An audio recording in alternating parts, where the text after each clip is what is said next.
السلام علیکم ناظرین، آپ دیکھ رہے ہیں پروگرام اعتراض ہے. میں ہوں عادل عباسی. بجٹ پیش کر دیا گیا ہے. اعداد کا گورکھ دھندا ہوتا ہے، یہ اعداد و شمار کا ہیر پھیر ہوتا ہے. تقاریر مورل سیم ہوتی ہیں، صرف فگرز چینج کیے جاتے ہیں. یہ فگرز عام آدمی کی زندگی پر کیا اثر لاتے ہیں؟ کیونکہ ہر سال بجٹ سے لوگ امید اور توقع یہ رکھتے ہیں کہ شاید اس میں ان کے لیے کچھ ریلیف ہوگا، لیکن ہماری حکومتیں پچھلی حکومتوں پہ بلیم ڈال کر جو ہے وہ اپنی جان چھڑا لیتے ہیں، اور پھر جو اعداد و شمار بتاتے ہیں اس میں لوگ اپنے لیے صرف اور صرف ریلیف ڈھونڈتے رہ جاتے ہیں.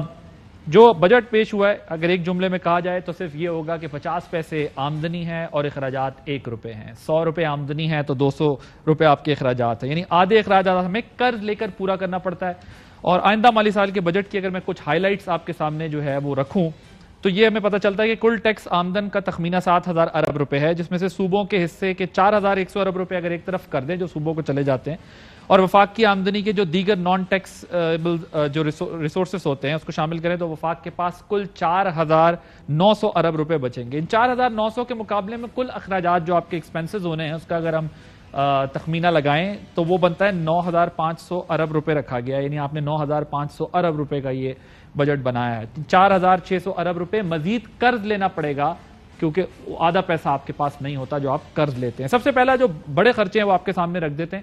جو قرض کی ادائیگیاں ہیں وہ سب سے بڑا مسئلہ ہوتا ہے. وہ کسی بھی حکومت کے لیے، وہ حکومتیں ایک دوسروں پہ اسی لیے الزام لگاتی کہ انہوں نے اتنا قرض لیا تھا اس لیے ہمیں اتنا قرض لینا پڑ رہا ہے. تو 4,000 ارب روپے رکھا گیا ہے. دفاع کے لیے 1,523 ارب روپے مختص کیے گئے ہیں، اور دفاع 2-3 سال سے جو ہے وہ ڈیفنس بجٹ انکریز نہیں ہو پا رہا ہے. اور جو آرمی ہے اس نے بھی، فوج جو ہے ہماری، انہوں نے بھی اپنے اخراجات کو کرٹیل کیا ہے، لمیٹڈ کیا ہے، ڈیفنس سٹرونگ کیا ہے، لیکن کوئی نہ کوئی نئے طریقہ کار ڈھونڈ کر اپنے آپ کو انہوں نے جو ہے وہ مینج کیا.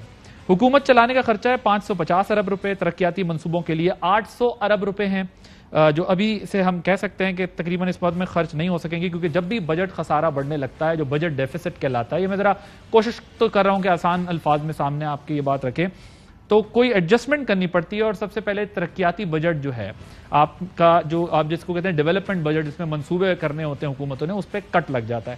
سبسڈیز کی مد میں 700 ارب روپے رکھے گئے ہیں. بیت المال، بے نظیر انکم پروگرام اور دیگر محکموں کی گرانٹس کی مد میں 1,250 ارب روپے رکھے گئے. یہ میں سیلینٹ فیچرز آپ کے سامنے رکھ رہا ہوں.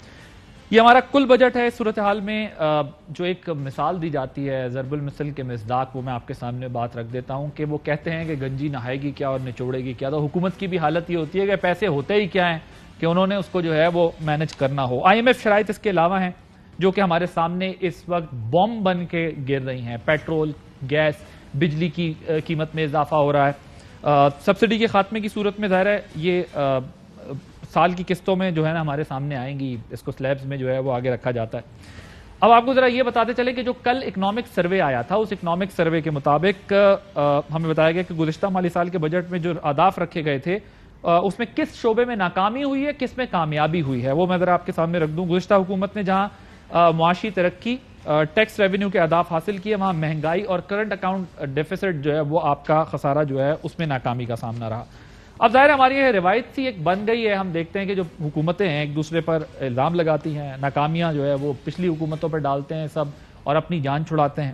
اور جو آج کی بجٹ تقریر تھی، یہ کام مفتاح اسماعیل صاحب نے بھی بخوبی انجام دیا کہ پچھلی حکومت کے اوپر الزام لگا کر کہ جی تباہی کر گئے 4 سال، صرف باتیں کرتے رہے، کچھ نہیں کیا، یہ سارا کچھ کر کے، اور پھر اپنی تقریر کا آغاز کیا.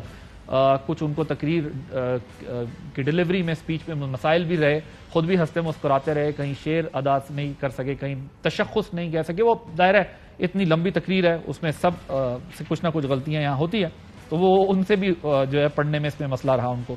تو اس پر ہم نے آج بات کرنی ہے. آج کے بجٹ کے عوام پہ کیا اثرات ہوں گے، تمام معاملات پر ہم بات کریں گے اور کیا کچھ جو ہے وہ آگے ہونے جا رہا ہے. ہمارے ساتھ موجود ہیں اسٹوڈیو میں عمر ایوب صاحب، سابق وفاقی وزیر ہیں، سینئر رہنما پاکستان پیپلز پارٹی کے. Sir thank you very much for joining us. اور پاکستان تحریک انصاف کے، معذرت چاہتا ہوں، پیپلز پارٹی کا میرا لفظ اس لیے بھی نکلا کیونکہ پیپلز پارٹی کے بھی رہنما ہم سے کمٹمنٹ کر کے گئے، لیکن اس کے بعد انہوں نے ہمیں بتا دیا کہ ان کی کوئی کمٹمنٹ ہے، میٹنگ ہے. گورنمنٹ کا پوائنٹ آف ویو، PMLN تو ویسے ہی بوائے کاٹ پہ ہے، تو وہ بھی نہیں آ رہے. ہماری کوشش ہے پھر بھی گورنمنٹ کا پوائنٹ آف ویو بھی لیں پاکستان تحریک انصاف کے.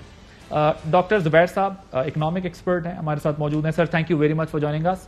محسن شیخانی صاحب چیئرمین آباد کے ٹیلی فون لائن پر ہوں گے، کیونکہ ریل اسٹیٹ کے اوپر بہت بات ہوتی ہے کہ ریل اسٹیٹ کو جو انسینٹیوز پچھلی حکومت نے دیے تھے اس حکومت میں ان کو اس طریقے سے اس کے اندر ریلیف نہیں ملے گا، جبکہ پچھلی حکومت کا یہ خیال تھا کہ اگر کنسٹرکشن انڈسٹری چلتی ہے تو اس کے ساتھ ریلیونٹ ساری انڈسٹریز چلتی ہیں، لیکن اس حکومت نے اس کے لیے کیا کیا ہے اس پر بات کریں گے. تو آئی will start with you Omar Ayub صاحب، ذرا مجھے یہ بتائیے گا کہ پہلے سادہ سا سوال لوگوں کے لیے، یہ جو بجٹ ہے، آپ ظاہر ہے آپ کی اپوزیشن ہے، آپ ان کی، آپ نے اپنا ایک سٹانس رکھنا ہوگا، لیکن ویسے اگر اس کو اینالائز کریں تو حکومت نے کچھ عوام کے لیے اس کے اندر رکھا ہے یا نہیں؟ کچھ نہیں، جس طرح وہ کہتے ہیں آپ سب تباہ کر گئے تھے، آپ بھی یہ کہیں گے انہوں نے سب تباہ کر دیا. دیکھیں بسم اللہ الرحمن الرحیم، سب سے پہلی بات تو میں یہ کہوں گا جی کہ دیکھیں اس موجودہ حکومت نے پوری کوشش کی کہ جو اکنامک سروے شائع ہوا تھا اس بجٹ سے پہلے ایک دن پہلے، چیف اکانومسٹ پہ پریشر ڈالیں، پلاننگ کمیشن کے باقی افسران پہ پریشر ڈالیں کہ فگرز جو ہیں وہ ڈاؤن ورڈ ریوائز کریں. چیف اکانومسٹ پلاننگ کمیشن نے ریزائن کیا اسی پوائنٹ کے اوپر، انہوں نے کہا میں پریشر برداشت نہیں کروں گا، اور جو فگرز دیے گئے وہ انہوں نے کل منوان تسلیم کر کے اس اکنامک سروے کو پبلش ہوا اور اس کو پریزنٹ کیا. جو اس کا پہلا صفحہ ہوتا ہے فارورڈ جس کو کہتے ہیں، وہ مفتاح اسماعیل صاحب نے لکھا اور انہوں نے کہا جی نان سسٹینیبل ہے، یہ ہے وہ ہے، پر اس ایک صفحے کے علاوہ جو 565 صفحے اور تھے وہ اس کی بالکل الٹ عکاسی کرتے تھے، اور انہوں نے کہا تھا کہ ان مشکل ٹائم میں بھی کووڈ کے حوالے سے، اور مطلب کووڈ بھی تھا ملک میں، آپ کا سپر سائیکل تھا کموڈیٹیز کا، اس کے علاوہ بھی آپ کی انڈسٹریل گروتھ آ رہی ہے، آپ کی 6% گروتھ آ رہی تھی، آپ کی لارج سکیل مینوفیکچرنگ گروتھ ہے، ایگریکلچرل میں گروتھ ہے، سروسز سیکٹر میں گروتھ ہے. ہاں مشکلات ہوتی ہیں، آپ کا کرنٹ اکاؤنٹ ڈیفیسٹ، آپ کا تیل کی قیمتیں زیادہ ہونے کی وجہ سے، کموڈیٹیز کی وجہ سے وہ ہوا ہے زیادہ، پر اس کی آپ یہ بھی دیکھیں کہ روشن ڈیجیٹل اکاؤنٹ ہو گیا، انفلوز آ رہے تھے، ریمیٹنسز آ رہی تھی پاکستان میں، ایک پہیہ جو ہے معیشت کا وہ چل رہا تھا. تو وہ چیزیں جو ہیں یا تو حکومت وقت اس وقت کہتی کہ جی ہم لوگ وہ فگرز مانتے ہی نہیں ہیں اور وہ اکنامک سروے ہم لوگ اٹھا کے ردی کی ٹوکری میں پھینکتے ہیں، تو پھر تو دوسری بات ہے. پر جو آپ نے بات کی ہے، میں حقائق پہ بات کر رہا ہوں. میں سر اسی پہ، کیونکہ ابھی تفصیل سے اس پر پوری بات کریں گے، لیکن یہ جو آپ کے ہی سروے کے اندر جو آپ کا کرنٹ اکاؤنٹ ڈیفیسٹ اور انفلیشن یعنی مہنگائی کا اور جو آپ کا کرنٹ اکاؤنٹ کا خسارہ ہے، اس میں تو آپ کو ناکامی کا سامنا کرنا پڑا. ناکامی نہیں ہے، دو چیزیں آپ یہ دیکھیں. آپ یہ دیکھیں کہ کرنٹ اکاؤنٹ ڈیفیسٹ میں کون سی چیز ہے، کون سا ویریبل ہے جو اس چیز کو کنٹریبیوٹ کر رہا ہے کرنٹ اکاؤنٹ ڈیفیسٹ میں. تیل کی قیمتیں دیکھیں کہ انٹرنیشنل مارکیٹ میں، انٹرنیشنل مارکیٹ میں ہیں. باقی بھی چیزیں جو امپورٹڈ مشینری یا چیزیں ہیں اس کی ایک دم قیمتیں جو ہیں وہ بڑھی ہیں. نمبر ایک انفلیشن، عمران خان صاحب ڈے 1 سے کہہ رہے تھے ہاں انفلیشن یا مہنگائی آئی ہے، اور اس کو کور کرنے کے لیے ہم لوگ احساس پروگرام، ہم لوگ باقی ساری چیزیں کر رہے تھے. مگر آپ لوگوں نے مہنگائی کی شرح 8% رکھی تھی اس میں، لیکن وہ 12-13% آئی، اور ریل ٹرمز میں تو کہا جا رہا ہے اس سے بھی کئی گنا زیادہ ہے. ایک اور اہم جز آپ یہ بھی ذہن میں رکھیں کہ جہاں پہ تیل کی قیمتیں تھیں وہاں پہ ہم لوگوں نے سبسیڈائز بھی کیا اس کی، اور اس سبسڈی کو فنڈ بھی کیا. اور پھر روس جو گئے تھے وزیر اعظم صاحب عمران خان صاحب، وہ اسی لیے گئے تھے کہ ہم ڈسکاؤنٹڈ پرائس میں پھر اسی سے خسارہ بھی بڑھ گیا نا، اسی سے آپ کا اس کے بعد تو پھر ہماری حکومت چلی گئی نا. وہ 10 اپریل کے بعد تو پھر ہم لوگ تھے ہی نہیں حکومت. ابھی بہت کیونکہ آپ کی منسٹری بھی تھی اس زمانے میں، پھر کافی یہ بحث بھی ہوتی رہی کہ جی وہ اگر اس ٹائم پر جب آئل پرائسز ڈاؤن تھیں کووڈ میں، اگر اس وقت ڈیسیجنز کیے جاتے تو پھر شاید یہ برڈن نہ آتا. یہ بحث ذرا بعد میں کر لیں کیونکہ آپ سے بہتر کوئی اس پہ جواب نہیں دے سکتا. ڈاکٹر صاحب یہ بتائیے گا کہ اس بجٹ میں عوام کے لیے، عام آدمی کے لیے کوئی ریلیف ہے اور کہاں؟ دیکھیے بجٹ کو میں دیکھتا ہوں سب سے پہلے میکرو اکنامک سینس میں. آپ ابھی جن کمزوریوں کی طرف اشارہ کر رہے تھے، انفلیشن اور کرنٹ اکاؤنٹ، یہ جو ہیں یہ دونوں یہ میکرو اکنامک ایشوز ہیں. یہ آپ کو ایک یا دوسری چیز کی قیمت بڑھنے سے اس کے اوپر ایک حد تک اثر ہوتا ہے، لیکن یہ مانیٹری پالیسی اور آپ کی فسکل پالیسی کی عکاسی کرتے ہیں. میں آپ کو اکنامک ٹرمز میں آسان طریقے سے سمجھاؤں. جب آپ کے بجٹ کا خسارہ بڑا ہوتا ہے تو اس کا لازمی اس کا یہ اثر ہوتا ہے کہ آپ کا کرنٹ اکاؤنٹ ڈیفیسٹ بنے گا اور وہ بڑھتا جائے گا. اب پاکستان کا کافی سالوں سے یہ ایک مسئلہ رہا ہے. دوسرا جو اثر ہوتا ہے بڑے بجٹ ڈیفیسٹ کا وہ یہ ہوتا ہے کہ اس کو آپ جب فائنینس کرتے ہو بینک بورنگ سے یا اسٹیٹ بینک کی بورنگ سے، اس سے آپ کی منی سپلائی بڑھتی ہے اور وہ پھر انفلیشن کو فیول کرتی ہے. اگر آپ کی کوئی بیرونی تیل کی قیمت بڑھ گئی ہے یا کوئی یہاں پر ایڈمنسٹریٹ پرائس بڑھ گئی ہے, آپ ان سب کو نپٹنے کے لیے اس کے لیے آپ مانیٹری پالیسی استعمال کرتے ہو.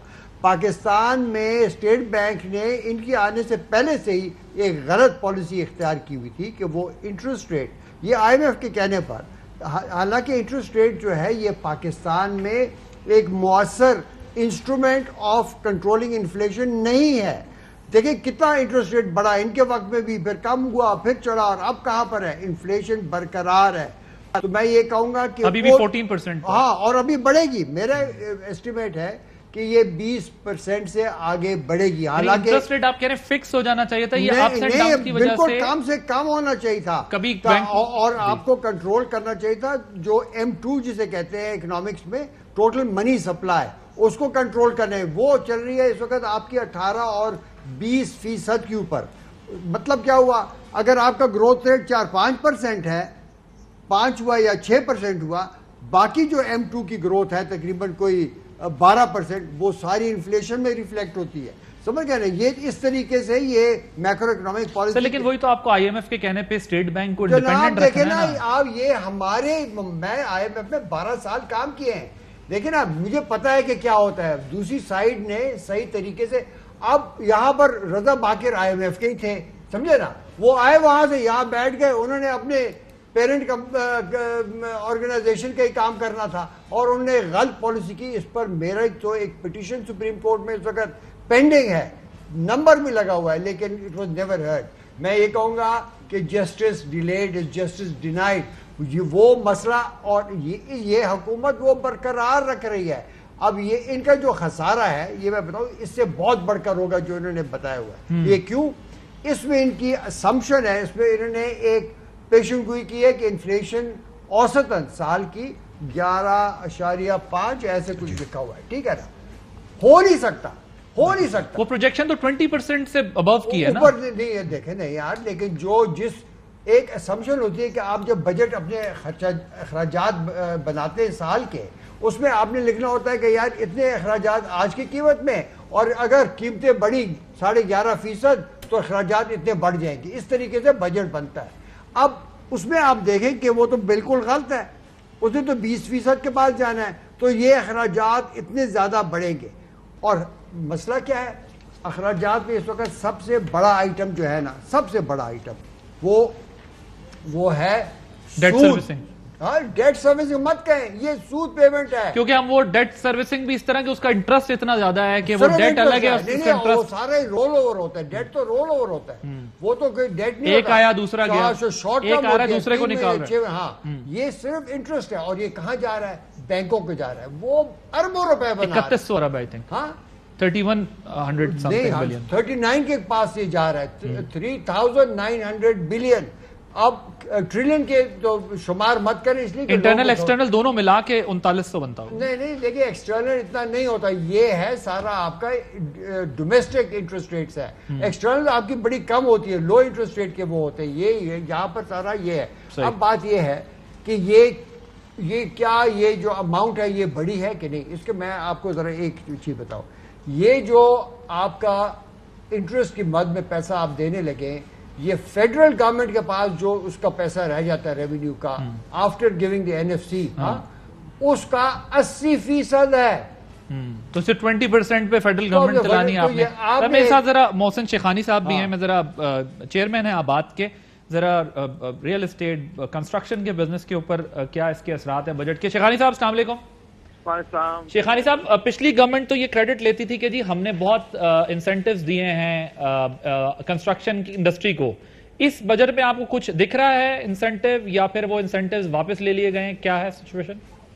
میرا خیال ہے کہ انسینٹیو بھی نہیں دیے گئے, اور جو پرائز اتنی کنسٹرکشن کاسٹ بڑھ گئی اس کو ایڈریس نہیں کیا گیا. میں سمجھ رہا ہوں کہ جو حالات چل رہے ہیں اس میں ہم نے بالکل بھی اس انڈسٹری کو کوئی ہم سے نہ کوئی ایڈوائس دی گئی, اور میں سمجھتا ہوں ان کے پاس کا ٹائم بھی نہیں تھا.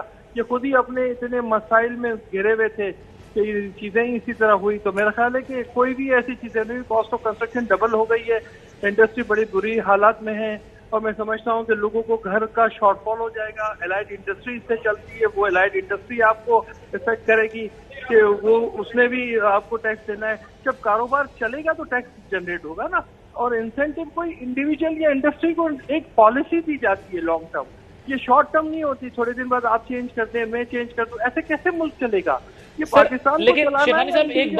ایک بات جو کی جا رہی تھی, کچھ رپورٹس جو انٹرنیشنل رپورٹس بھی آ رہی تھی کہ 60 بلین کا جو ہے وہ آپ لوگوں کو وہ ایک اس میں ریونیو کوشن تھا موجود جو انسینٹو دیا جا رہا تھا. آپ کہتے ہیں کنسٹرکشن کاسٹ بڑھ گئی, ظاہر ہے 2-3 سال کے اندر جو بڑھی ہے ہم نے دیکھا ہے, دوسری چیزوں کے اندر یہ سب کچھ ہوا ہے. اب اگر وہ آپ لوگوں کو اس سیکٹر کے اندر فیسیلیٹیٹ کرتے ہیں تو پھر دوسرے سیکٹرز پہ برڈن آتا ہے, تو حکومت کے لیے پھر راستہ کیا بچتا ہے؟ میں کہتا ہوں ہمیں کوئی ایسا فیسیلیٹ نہ کرے جس میں ان کے ریونیو کو لاس ہوتا ہو. ہم تو کہتے ہیں کہ پالیسیز دیں, مجھے کوئی بھی ایک ایسی چیز نہیں چاہیے جس سے گورنمنٹ کا ہمیں پیسہ, ہم پیسے دیں گے گورنمنٹ کو. ہم بتاتے ہیں کہ جو 15 بلین شارٹ فال ہے وہ اگر ہم اچھی کوئی پالیسیز بنائے, اوورسیز پاکستانی کو سیکیورٹیز دیں گے, تو میں سمجھتا ہوں کہ آنے والے وقتوں میں ہم بہتر رزلٹ لے سکیں گے ان لوگوں سے جو ہمارے پاس ڈیفیسٹ 15 بلین ہے.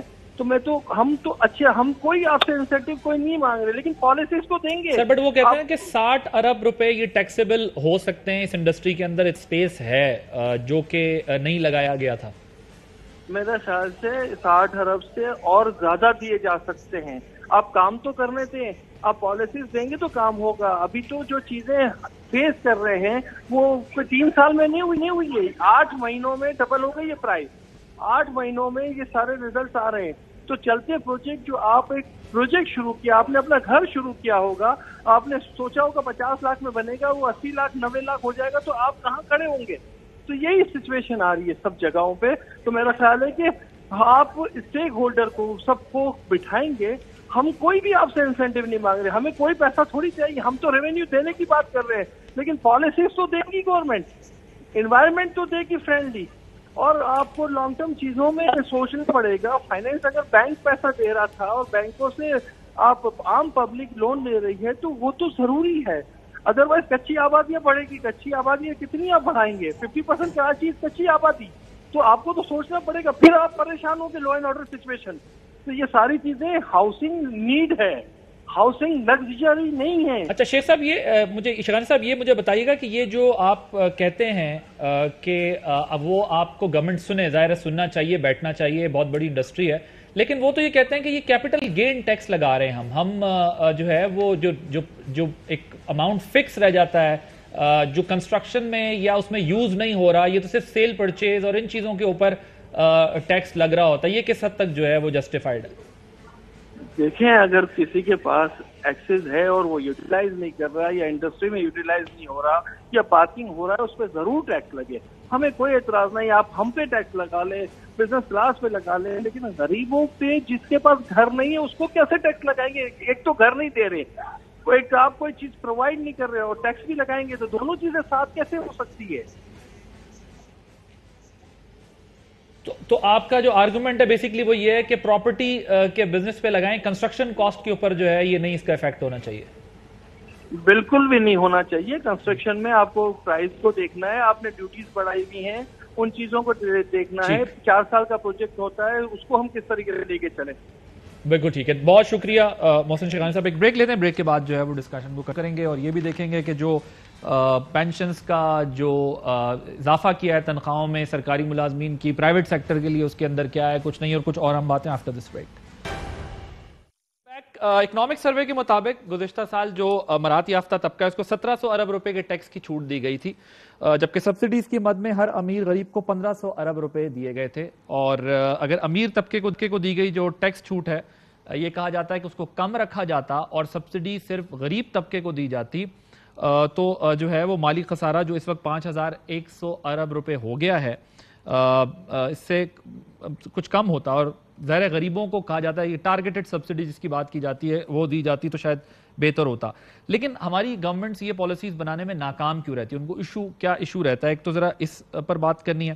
اور میں میرے ساتھ عمر ایوب صاحب ہیں, میں ان سے پوچھتا ہوں کہ آپ کی اگر پی ٹی آئی کی گورنمنٹ یہ بجٹ پیش کرتی, کیونکہ ظاہر ہے وہ کہتے ہیں جی سب کچھ آپ کا کیا ہوا ہے, آپ کہتے ہیں ان سے سنبھلا ہی نہیں, ان کو سمجھ ہی نہیں آیا, تو آپ کیسے ایک بہتر بجٹ پیش کر سکتے تھے؟ ذرا پہلے مجھے اس کے بارے میں سب سے پہلی بات ہے میں وہیں سے آغاز کروں گا جہاں سے میں نے کام کیا تھا کہ ان کو یا اکنامک سروے کے حوالے سے کوئی شک یا شبہ تھا تو اس کو ردی کی ٹوکری میں پھینک دیتے، پر انہوں نے اپنایا اور اس کو سیلیبریٹ کر رہے ہیں. سب سے پہلی بات جو اچھی فگرز، کامیابی کی فگرز تھیں.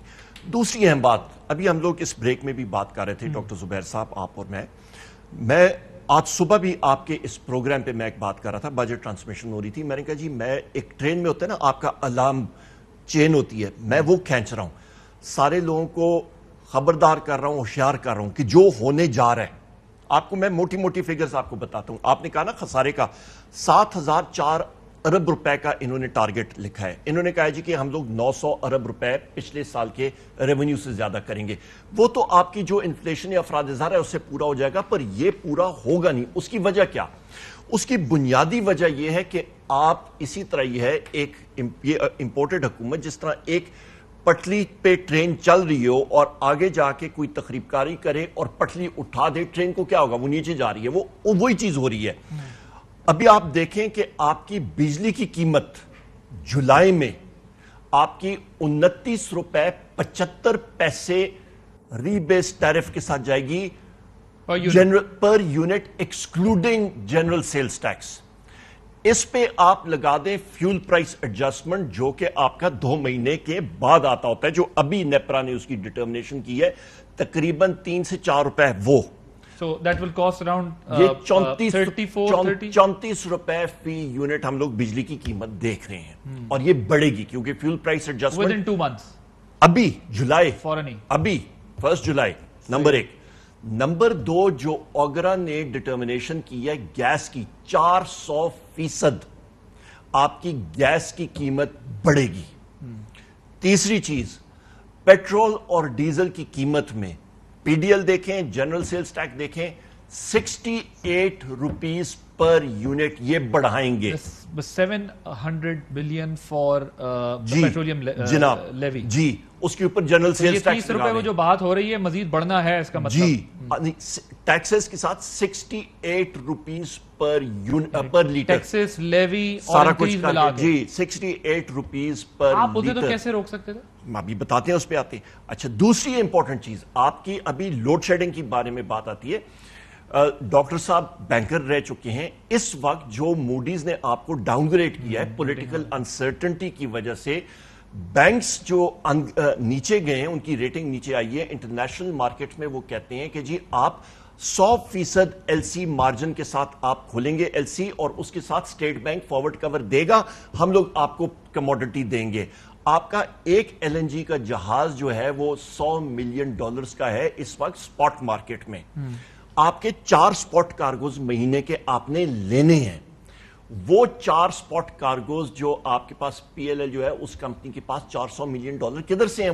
وہ اپ فرنٹ دے 400 نہیں بلکہ آپ کا $500 ملین $500 ملین اپ فرنٹ انہوں نے پار کرنے امپورٹ کے لیے. اس کا مطلب ہے کہ 12 MMCFD گیس جو آپ کو چاہیے اس پیک سیزن میں، آپ کو پاور سیکٹر کو 800 MMCFD چاہیے اس وقت. اس کے ساتھ ساتھ فرٹیلائزر کو ایڈوانس پیمنٹ. اچھا 404 جہاز نکل گئے تو اس کا مطلب ہے کہ فرٹیلائزر بھی آپ نے چلانی ہے، آپ نے گیس بھی چلانی ہے، آپ نے پاور سیکٹر چلانی ہے. تو اس پیک سیزن میں جہاں پہ آپ کو پاور سپلائی 26,000 میگا واٹ چاہیے، اس وقت آپ تقریباً 4,000 میگا واٹ گیس کا نکال دیں. اسی طرح آپ کا آر ایف او ہے، اسی طرح وہاں پہ وہ کہتے ہیں جی آپ تیل کا مارجن 100% دیں گے تو ہم لوگ دیں گے. تقریباً آپ جو ہائیڈل فلوز آپ کی زیادہ ہوں گی، پر آپ کا تیل، آپ کا گیس اور آپ کا کوئلہ 100% مارجن آپ کو پولیٹیکل انسرٹنٹی کی وجہ سے آپ کو وہ کیش کمپنیز کو رکھنا پڑے گا، پھر وہ امپورٹ کریں گے.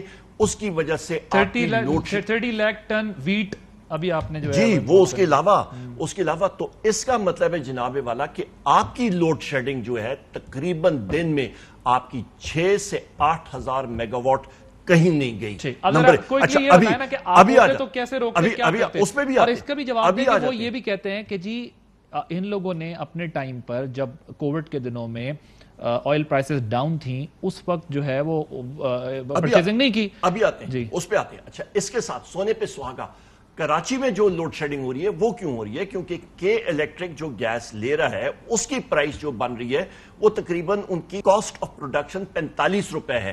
ان کو نیپرا نے الاؤ کیا ہوا ہے 23 روپے 24 روپے فی یونٹ. اچھا وہ کہتے ہیں کہ ہم لوگ جتنا گیس زیادہ استعمال کریں گے ہمارا کمپنی خسارے میں جائے گی, لہٰذا وہاں پہ کراچی کی لوڈ شیڈنگ علیحدہ ہو رہی ہے. یہ وہ وجہ ہے.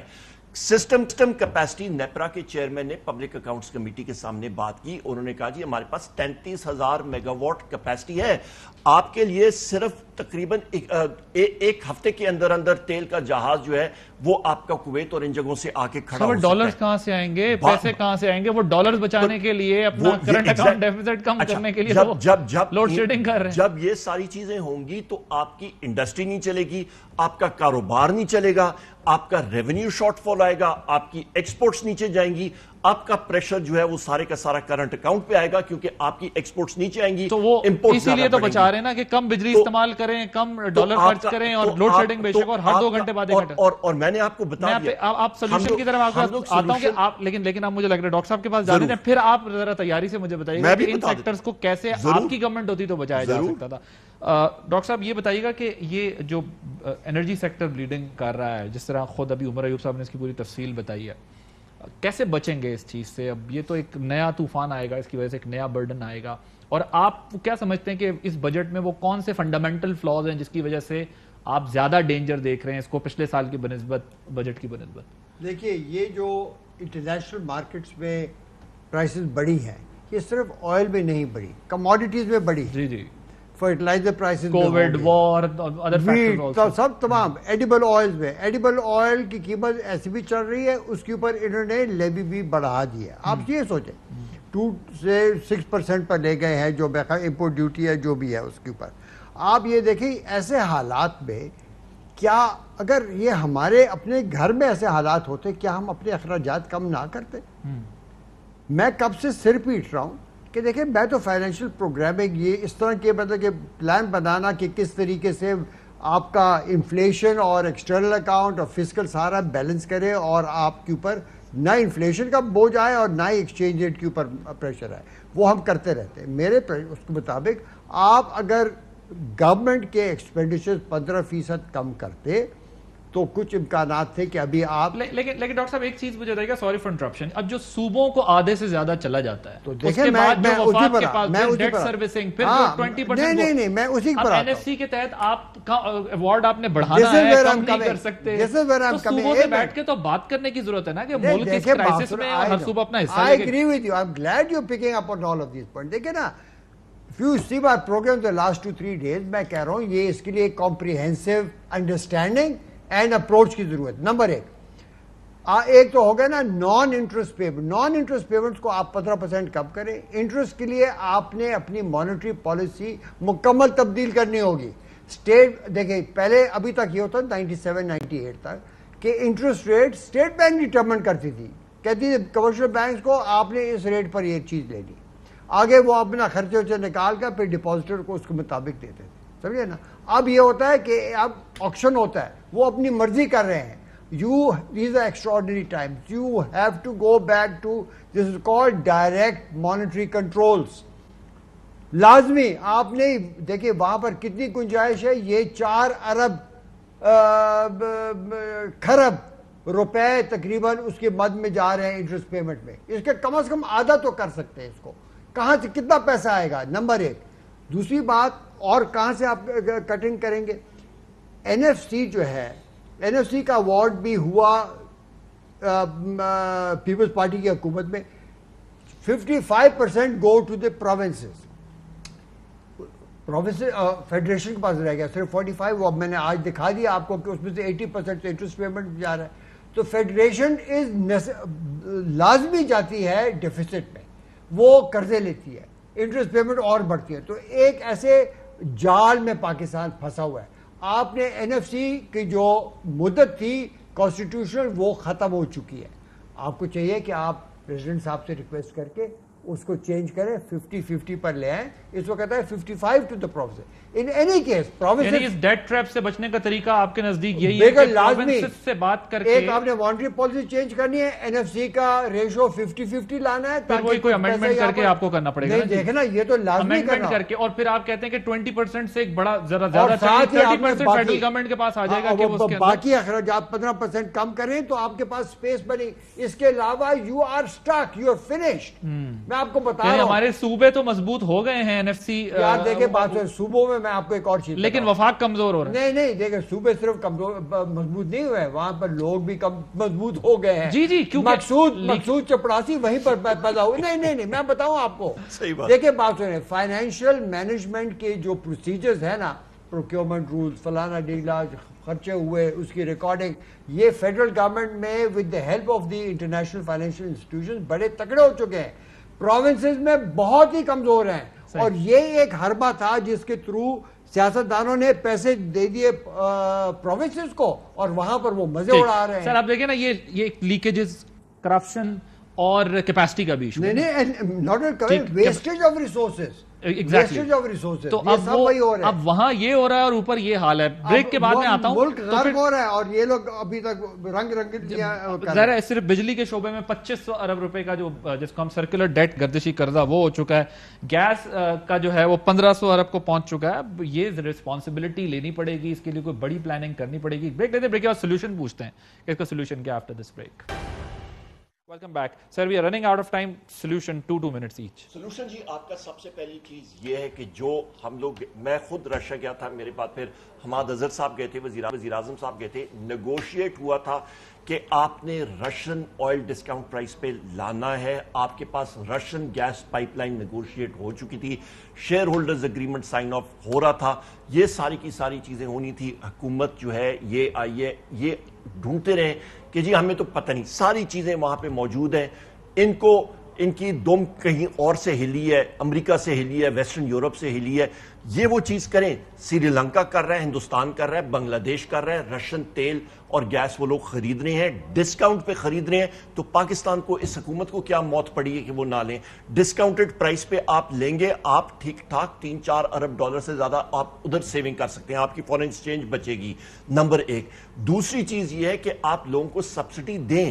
حکومت لوگوں کو پروٹیکٹ کرنے کے لیے ہوتی ہے. جس طرح ڈاکٹر صاحب نے درست کہا, اخراجات کہیں اور سے کٹ کریں. عمران خان صاحب نے, PTI نے بالکل درست فیصلہ کیا کہ ہم نے اٹھا کے اپنے عوام کو بچایا ان پرائس شاک سے, کیونکہ آپ تیل, گیس, بجلی, پیٹرول, ان چیزوں کی قیمتیں بڑھائیں گے, آپ کی اشیاء خرد و نوش سے ہر چیز میں لیکن ظاہر ہے وہ اچھا سٹیپ ہو سکتا ہے اگر ہم رشیا سے لے لیں, لیکن جو بیک لاگ ہے, جو برڈن ہے, اس کو بھی تو پھر کلیئر کرنا ہی ہے نا. اچھا ابھی بریک میں بتا رہا تھا, بجلی کی قیمتیں اس لیے بڑھ رہی ہیں کیونکہ ان کی کیپیسٹی فکس پیمنٹس جو مسلم لیگ نون کی حکومت نے نیگوشیٹ کی تھی وہ آپ کی 468 بلین تھی 2018 میں.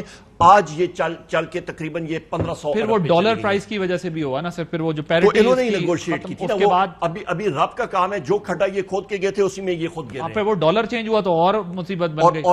سر یہ ویسے کتنا پریکٹیکل ہے کہ اگر ویسٹ کو اور امریکہ کو IMF کے کانٹیکس میں ہم دیکھیں, IMF کا وہاں کتنا انفلوئنس ہے امریکنز کا, اور رشین اگر ہم آئل لے لیتے تو یہاں پر ڈیل یا نیگوسیشن کرنے میں کتنی پرابلم ہوتی یا نہیں ہوتی؟ دیکھیں میں آپ کو بتاؤں, جب UN امپوزڈ سینکشنز ہونا ان کو آپ نہیں وائلیٹ کر سکتے, ٹھیک ہے نا.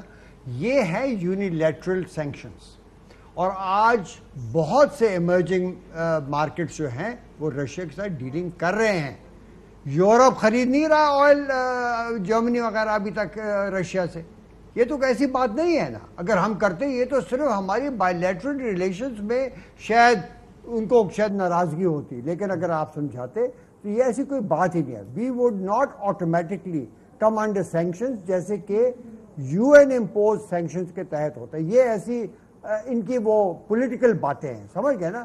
وہ یہ پاسبل تھا, ہم لے سکتے تھے, ہو سکتا ہے. اب مجھے تو ساری چیزوں کا پتہ نہیں ہے, لیکن میں کہتا ہوں پریکٹیکلی پاسبل تھا, یہ ڈائیلاگ کیا جاتا تھا. یہ نیگوشیٹنگ سکلز پر ڈیپینڈ کرتا ہے. لیکن اور بات یہ ہے کہ روس سستا بیچتا کیوں؟ اس لیے کہ ان کے راستے بند کر دیے گئے تھے, تو they were keen to sell cheap. آپ خریدے. اب یہ دیکھو ابھی ویٹ خریدے, میں آپ کو 50 سیکنڈ سر, 50 سیکنڈ کوئکلی بات یہ ہے کہ اس وقت پاکستان یہ جو بجٹ ایک دفعہ آ چکا ہے یہ میرے خیال میں پاکستان کے لیے ایک ڈیزاسٹر ہوگا. جو ہمارے بحران ہے مہنگائی کا اور ایکسٹرنل کرنٹ اکاؤنٹ اور اس کے ساتھ ریزروز کے ڈپلیشن ڈالر کا, یہ اس کو اور ایگریویٹ کرے گا. اور جو انفلیشن ہے یہ میرے خیال میں بڑھتی جائے گی, اور ان نے جو سیکٹرل جو سٹیپس لیے ہیں وہ اور اس کو آگ بھڑکائے گا. میرے خیال میں یہ ایک غیر تجربہ کار ٹیم تھی, اس نے سوچا نہیں اور نے پکڑ کر چیزیں دائیں بائیں کر دی. تھینک یو سو مچ. ہمارے ساتھ موجود تھے ڈاکٹر زبیر صاحب, عمر ایوب صاحب. آپ نے پروگرام دیکھا. ناظرین, عادل عباسی کو اجازت دیجیے. اللہ حافظ. اہم ترین خبریں اب ایک کلک کی دوری پر. آپ کے پسندیدہ ٹاک شوز ہوں یا اہم ملکی یا غیر ملکی شخصیات کی نیوز کانفرنسز, ہر لمحہ باخبر رہنے کے لیے سبسکرائب کریں ہمارا یوٹیوب چینل. موسم کی صورتحال ہو یا کھیل کے میدان سے خبریں, اپنے موبائل فون سے ملکی اور بین الاقوامی اہم خبروں تک رسائی کے لیے ڈاؤن لوڈ کیجیے موبائل ایپ. باوثوق ذرائع سے مصدقہ خبروں, تجزیوں اور تبصروں سے مستفید ہونے کے لیے وزٹ کیجیے پاکستان کی سب سے بڑی نیوز ویب سائٹ www.arYnews.tv. ان سب کے علاوہ پاکستان کا سب سے بڑا فیس بک پیج ہو, سب سے بڑا نیوز انسٹاگرام اکاؤنٹ یا پھر ٹویٹر, ARY نیوز پہنچا رہا ہے خبریں سب سے پہلے آپ تک, تاکہ آپ رہیں ہر لمحہ باخبر.